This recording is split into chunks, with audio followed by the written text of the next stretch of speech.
Eviction പ്രക്രിയയിൽ വമ്പൻ ട്വിസ്റ്റാണ്. നമുക്കതിലേക്ക് വരാം. അതിനു മുൻപ് ഇപ്പോൾ വന്ന പ്രമോയിൽ ലാലേട്ടൻ നെവിൻ്റെ അടുത്ത് പറയുന്ന ഒരു കാര്യമുണ്ട്. എനിക്ക് സത്യത്തിലായി കേട്ടപ്പോൾ ചിരിയാണ് വന്നത്.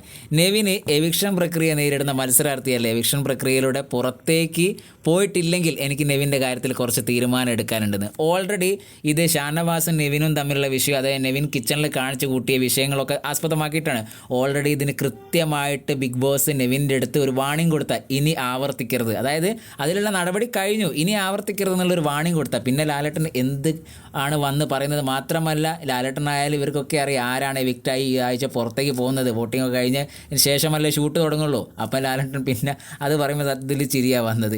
നെവിൻ്റെ കാര്യത്തിലൊന്നും പ്രത്യേകിച്ച് ഒരു തീരുമാനം എടുക്കാൻ പോകുന്നില്ല എന്നുള്ളതാണ്. കാരണം അവിടെ അനുവോ അനീഷോ അല്ലെങ്കിൽ ഷാനവാസ് ആയിരുന്നെങ്കിൽ ഇപ്പോൾ ഓൾറെഡി തീരുമാനം എടുത്തേനെ, ഒന്നുകിൽ അവരെ പിടിച്ച് പുറത്താക്കിയേനെ. നെവിൻ്റെ കാര്യത്തിലൊന്നും പ്രത്യേകിച്ച് വലിയ തീരുമാനമൊന്നും എടുക്കാൻ പോകുന്നില്ല. പിന്നെ എവിക്ഷൻ പ്രക്രിയയിൽ ട്വിസ്റ്റ് എന്ന് പറയുന്നത് പലരും നെവിൻ പുറത്താകും അല്ലെ സാബുമേൻ പുറത്താകും എന്നൊക്കെയായിരുന്നു വിചാരിച്ചത്.